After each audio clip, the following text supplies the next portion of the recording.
Ryan Reynolds here from Mint Mobile. With the price of just about everything going up during inflation, we thought we'd bring our prices down.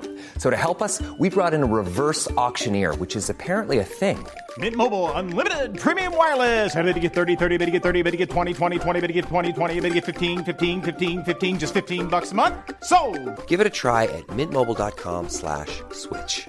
$45 up front for 3 months plus taxes and fees. Promo rate for new customers for limited time. Unlimited more than 40 gigabytes per month. Slows full terms at mintmobile.com.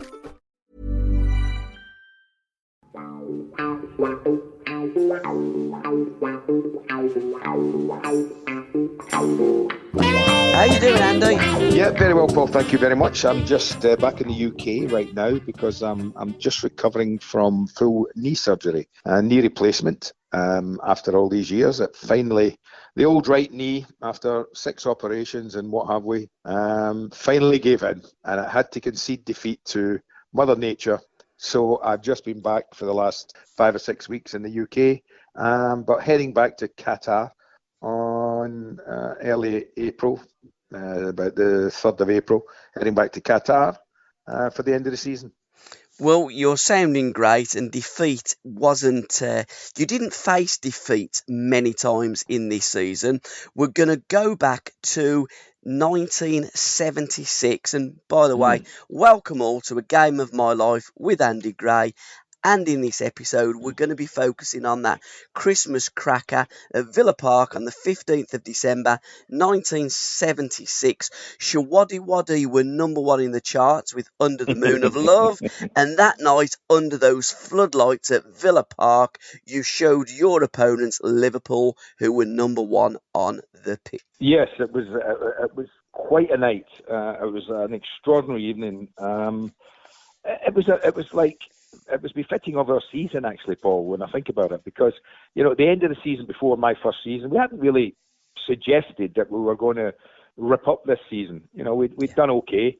We'd drawn far too many games. I remember that, my first season, too many draws. So we weren't sure if we were close to being a good team or close to being a bad team. Yep. We found out. But, that result shouldn't surprise too many in respect that we start the season, I think we played West Ham opening day and gubbed them 4-0. And beat them 4-0. Yep. Going on, we beat Ipswich 5-2, I think, at Villa Park. Yeah, you did. We beat Arsenal 5 at Villa Park. So we had shown that if we get it going and we hit it and we're all at it, that we knew we could score goals. So we certainly knew we were good enough to score goals. We'd been involved in a 5-goal thriller with United as well. That we won 3-2. So we had it in us. But this was Liverpool. This was Liverpool. And this was the champions-elect. And this was arguably this was the best team in the land. Coming to Villa Park to swat a young pretender, because that's what we were. We were the kind of young pretenders. And Liverpool dismissed them out of hand, but it was a bit different this night. You're right, Liverpool were champions and they did go on and retained their title that season. But that night, you give Liverpool one hell of a hammering. And if I can take a line from you, sir, take a bow, son, take a bow. It was 5-1 against Liverpool. Your manager was obviously Ron Saunders. Bob Paisley was the manager of Liverpool. The attendance inside Villa Park that night was 42,851. The Liverpool team were in goal Ray Clements, Phil Neal, Joey Jones, Phil Thompson. Ray Kennedy always wore the number 5. I don't know why, but Peter Cormack wore it before him as well. Emlyn Hughes, Kevin Keegan, Steve Highway, John Toshak wasn't playing, David Johnson, Terry McDermott and Ian Callaghan. That was a fantastic Liverpool lineup. Can you remember your lineup, Andy? Well, I'd be cheating if I didn't tell you that I hadn't just scanned it, because I remembered that we went in there with a couple who would not have normally played for us that season. One being Jake Finlay. Jake was in goal that night. And one a young lad who didn't play much for Villa, I don't think, Charlie Young. At centre-back. Chris Nicholl never made it. So Charlie was brought in to play alongside Leighton Phillips. And the rest of the side was pretty much as we had. You know, we had Giddy would have been right back. Robbo would have been left back. And then we kind of had, when with people always, it makes me laugh when I hear modern day people go on about 4-3-3 and how it was never invented until I think Johan Cruyff invented it at Barcelona and what have you. And I look back to that night and that season when we did play with it like a three tight midfield and Dennis, Frank Carradis and Alex Cropley. Yep. And then John Dee and Brian Little and me were a front three. Now you could hardly call any of us three midfield players or wide players. Dixie, Brian and I were just front men, all of us. And I kind of roamed the middle of it, and Dixie and Brian floated around either side of me. It was perfect. It was a 4-3-3 system in every sense of the word. And it makes me laugh when I look back and I think that and see that people say, no, that wasn't invented then, Andy. You must be mistaken. But trust me, it was long before then. And you're right, because the modern age of football, it's all Premier League, but football started in the 1800s. The Hungarians were playing a different system in the 50s. The Austrian team were in the 30s. Football hasn't just been invented, guys. These systems have always been played, and great players play. Well, systems don't win games, players win games, and that game, you were totally on fire. You started the scoring, Andy, after 10 minutes. What's your memories of your goals that evening? Strangely enough, quite clouded. Yeah. I mean, I remember, I don't know whether it was the first goal or the fifth goal. I got 1 and 5 that night, but one just at the beginning of the game, and then one right in the stroke of half time. Correct. I think just to put the seal on it, what was an amazing 45 minutes of football. But I do remember one coming over from our left, and Clem came out trying to punch it. Yep. And I just got ahead of him and I nicked it off him. And because he'd come out a goal that was just dropped into an empty net, basically. Now, I don't know if that was the first or the fifth. I think it was the first. That was the first. And I have no recollection of my fifth. Yeah. No, I can't believe it. It's someone who will tell you, the boys always say, you're fed up hearing me talk about goals of sport. I've been trying to think, what that fifth goal, what was that like? I remember Brian scored a wonderful goal. Dixie got a couple of crackers as well. Yeah. But I can't remember my fifth one. Or the fifth goal, just before half time. And Dixie was supposed to have been playing for the under-21s that night, hadn't he, for England, and pulled out to play against Liverpool. Yeah, Dixie was making a name for himself. He hadn't always been in the team, but he was showing everybody what a good player he was. And I think Ron just fancied it. Fairness to Ron Saunders, this was not a negative team he picked. Yeah. When you look at Frank Carradis, he was always running forward, Frank.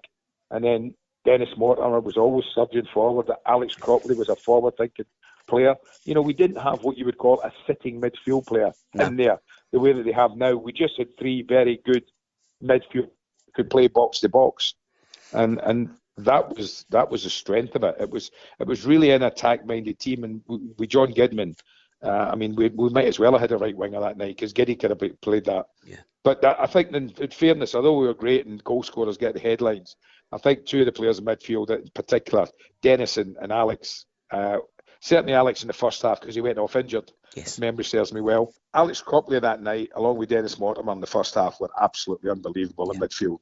They absolutely bossed a team that had the likes of Terry McDermott, Ray Kennedy, Ian Callaghan, these kind of players in that team. And yet they never had a look in. They were too brown. And Alec went off at half-time. Yeah. And then Mickey Buttress came on and played the second half. And, I don't know how many games Mickey ended up playing for Villa, but I don't think it was too many. Yeah. But he played a part in the second half. That was it was a bit of a anticlimax, I think. When we came out, you kind of look and think, well, what should we do?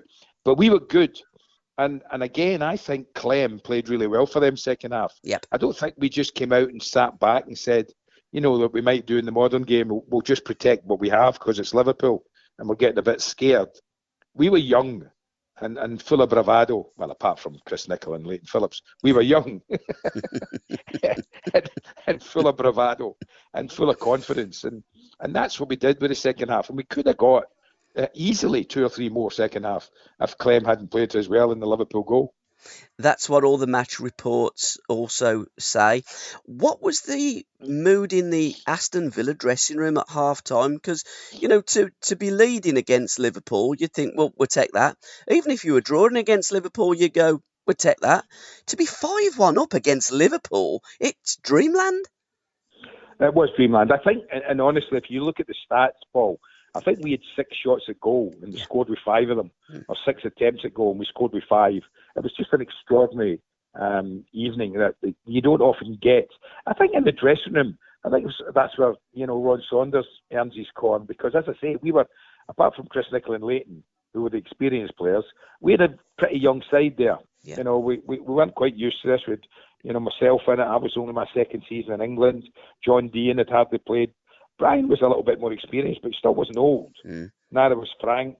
Alex Copley was just in his first season, I think it might have been, in English football. Or it's not in English football, but for us, yes, he'd been at Arsenal. Yeah. So, at half time, we're looking at each other thinking, wow, we've done well here. We've played really well. But you're always there thinking as well, you go and thinking, well, there's bound to be Liverpool about to come back at us. Yeah. They're about to fly at us second half, and we better not let it go. And we could have done that, but Saunders was good. He kept the heads level-headed. You know what Ron's like, pragmatist, very pragmatic about it, very dour. He didn't get carried away. He would have been saying things like, yeah, well, you deserve to be that, but game's not over. We've got 45 minutes and we need to do the same again, that sort of thing. Just making sure that nobody went out there thinking the game was already won. But it was a little bit of, I certainly sat there and thought, wow, that was something special. I remember sitting there having a cup of tea thinking, geez, what's just happened? But sadly, no cameras there to record it. It's a tragedy. Yeah. The ITV cameras apparently were at the Derby game. Derek Hales was making his debut. Oh, wow. He'd just been transferred for a lot of money to Derby County from Charlton Athletic. From Charlton, yeah. And I think the BBC cameras, I believe it was the sports review of the year that was on the BBC. And cameras, cameras, there wasn't many cameras in those days. It was a different ball game, wasn't it, in terms of that? It was also a different ball game for Liverpool because they wasn't used to getting beat. That was their worst defeat since they got beat, you mentioned earlier, Johan Cruyff, to Ajax in 1966 in the European Cup. On the 7th of December. You referenced your goal against Ipswich Town. That was the first hat-trick by an Aston Villa player in the top flight since Tony Haitley scored 3 against Tottenham at White Hart Lane, again in 1966, in a 5-5 draw. Wow, I didn't know that. Can you remember the only team that got the double over Aston Villa that season? The only team that got the double over us. Well, we beat Man United. I said we beat Arsenal. You beat all the good teams. We beat all the good teams. So hold on. Now I know Man City beat us early in the season. Did they? And yeah, they did. Yeah. Did they beat us again? No, it wouldn't have been them. I don't think. No. Who did the double of it? Don't say Birmingham City. Birmingham City. Oh, no.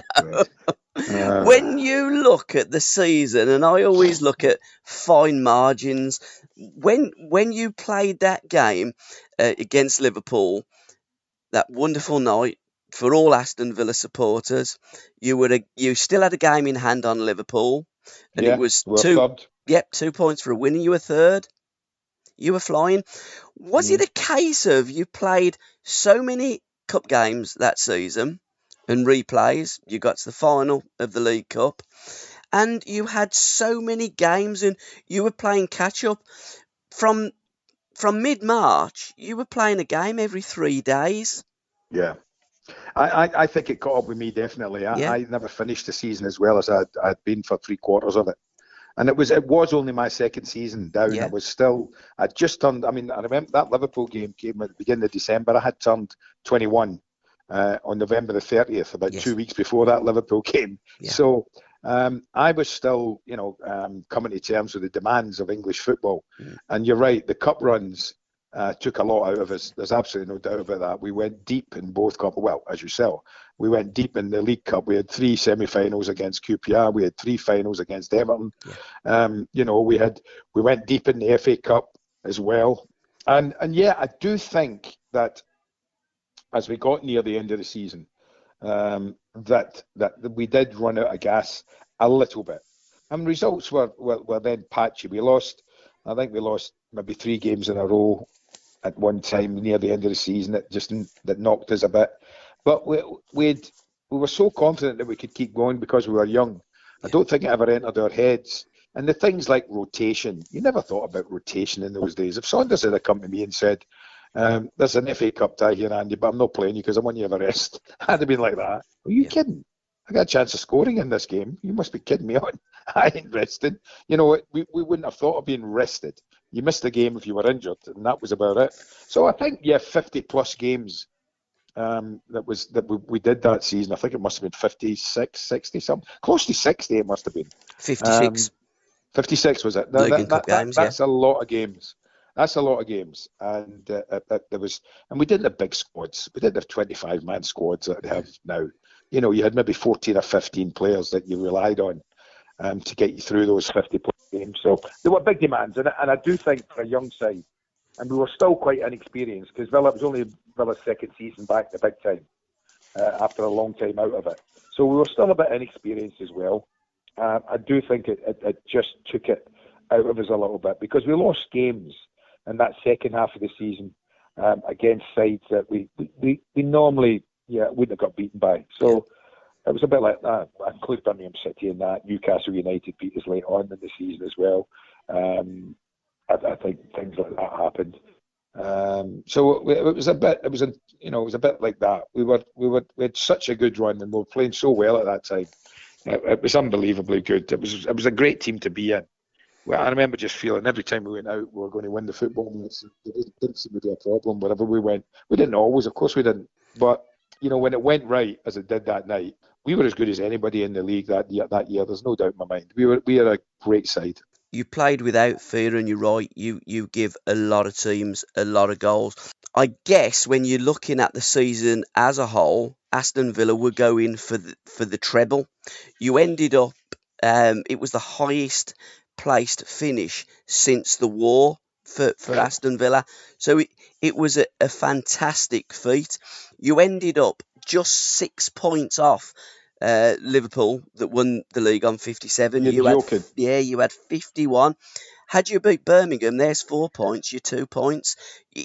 When you look at a season, you can make these points up, and it was a case of just if onlys. You scored 2 hat-tricks that season. You scored 6 braces, so you had 2 match balls. The hat-trick that you scored against Ipswich, I was talking to Keith Burchin, and Keith said, I watched that game, and when Andy scored those goals, I realised I had to change my game. So you didn't just score an hat-trick, you influenced another central striker who was watching you that game. You influenced many. 29 goals, Andy, that season. 25 in the league, 3 in the League Cup, and 1 in the FA Cup. And you had a lot of injuries that year as well. Yeah, I did. How many games did you miss, can you remember, approximately? Well, I scored 25 league goals. Yeah. I probably missed, if we played 42 league games, I guess I missed 25 league goals. I probably got that in 35 games, maybe. Yeah. So you probably missed a dozen games that season. Oh, easy. So I mean, it could have been. So I did. It was never. There were sort of niggly ones. I mean, I was unlucky because I remember at the baseball ground before we were playing our final replay against Everton in the League Cup, and we played at the baseball ground the weekend before, and it was like it was the worst pitch I've ever played on in my life, as it was in those days. Yeah. And I remember I went up for a ball, I landed in one of the ruts on the pitch and turned my ankle, and it went.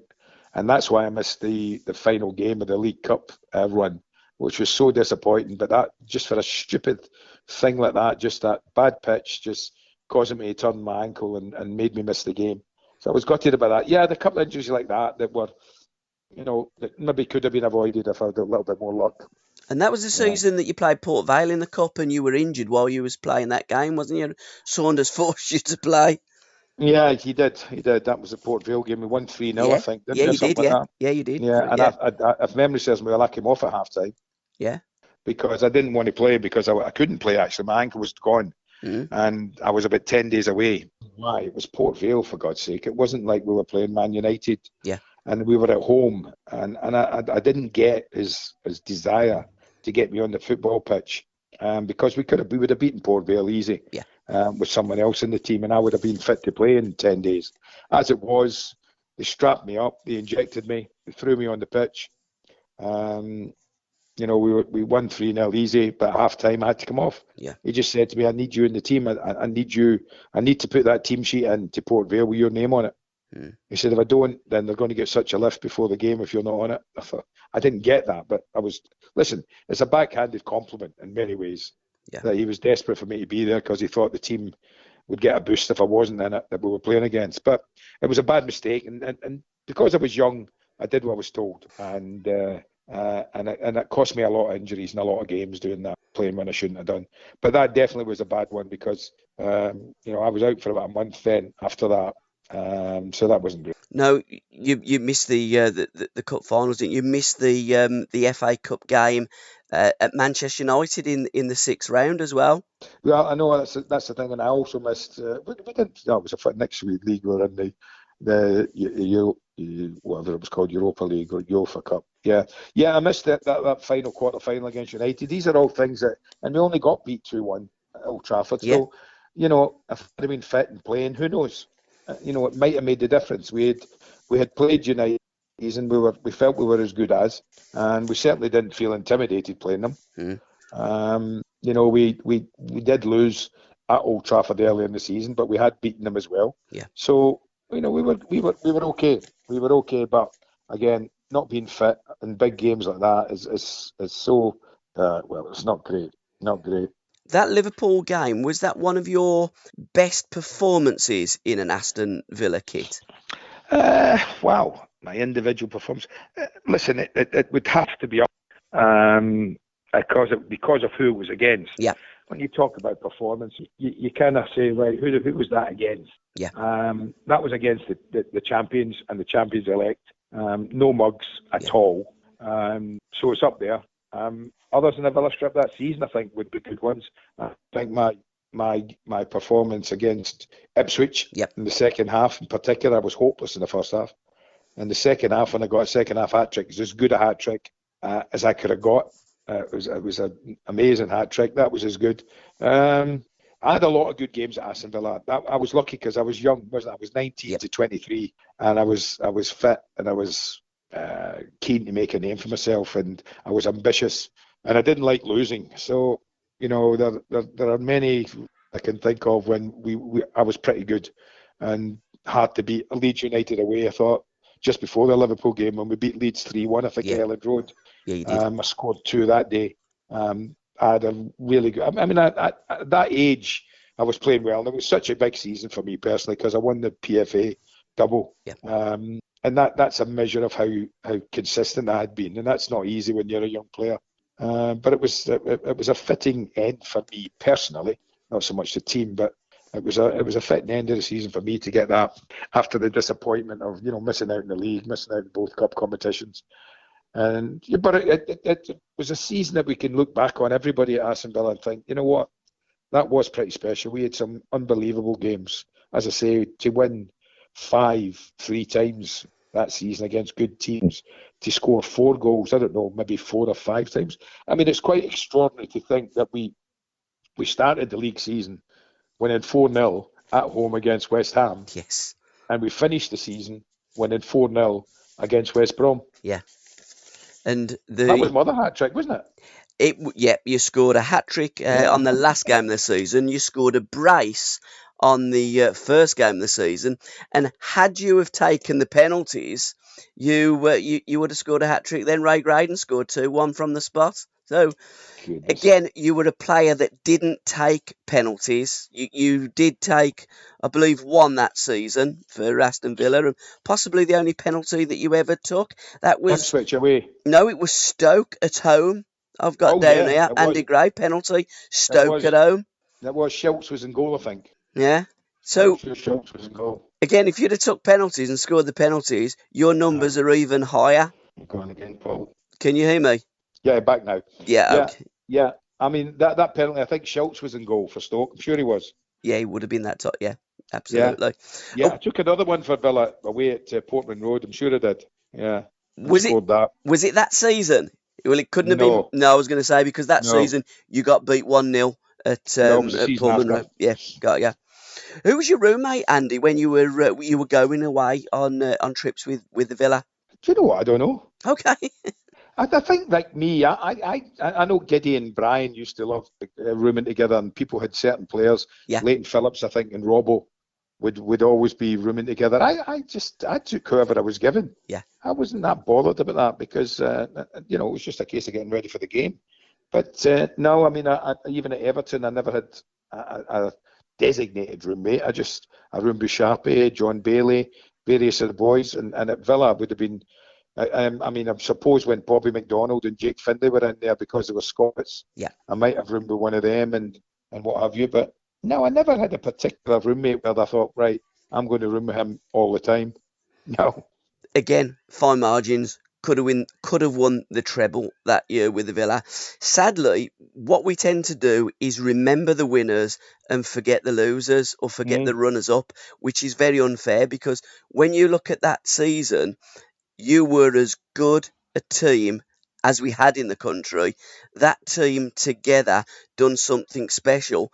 And sadly, because you didn't win and you only won the League Cup, and that's not being disrespectful because that was a great competition to win. But as you've won the double, the FA Cup and the League, people would have looked at that season in a slightly different way. And that is very, very unfair, isn't it? Very unfair. Well, listen, it is and it isn't. I mean, yeah. I get it. Yes, I thought we had a great season. Yep. I thought we played some unbelievable football. 100%. And things caught up with us. But because what happened, having won the league later, just a couple of years later, in fact, and then the European Cup, that's going to dilute what any side really did prior to that. And I get that. I can understand that totally. But anyone who played in that side, there was something special about it. Yeah. And it could have been special. It could have been special, but sadly, we never quite got there. I think if you ask any Aston Villa supporter, they would all echo these words that although you didn't achieve the League Championship, although you didn't achieve European Cup winners, you were up there just as great in the history of Aston Villa Football Club as the ones that did win it.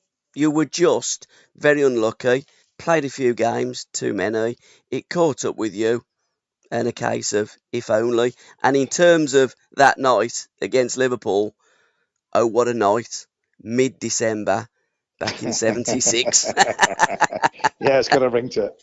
It's got a ring to it. Hasn't it just? Andy, it's been an absolute pleasure reminiscing and just looking back on a game of your life, a game that you'll never forget, a game that Villa supporters will never forget, a game that Liverpool will never forget when they come to Birmingham 6 and got beat 5-1 by one of the greatest Aston Villa teams of all time. Thank you, sir. Thanks, Paul. Cheers, Andy. Thank you. Thanks, mate. Very good. Take care. Cheers, pal. Bye-bye now. Cheers, mate.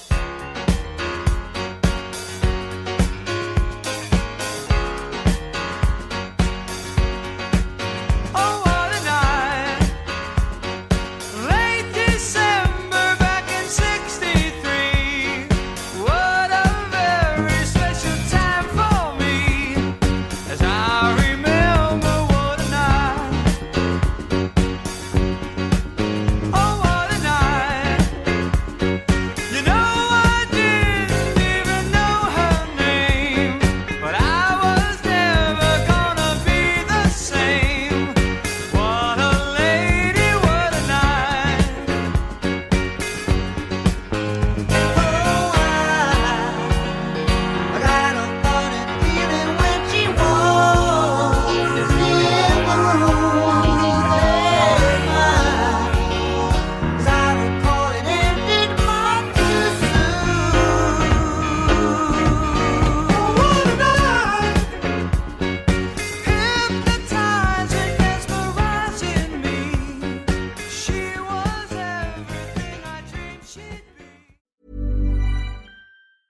Hi, I'm Daniel, founder of Pretty Litter. Did you know cats tend to hide symptoms of sickness and pain? I learned this the hard way after losing my cat, Gingy. So I created Pretty Litter, a health monitoring litter that helps detect early signs of illness by changing colors, saving you money and potentially your cat's life. Pretty Litter is veterinarian developed, and it's the easiest way to keep tabs on your fur baby's health right at home. Go to prettylitter.com and use code ACAST for 20% off your first order and a free cat toy. Terms and conditions apply. See site for details.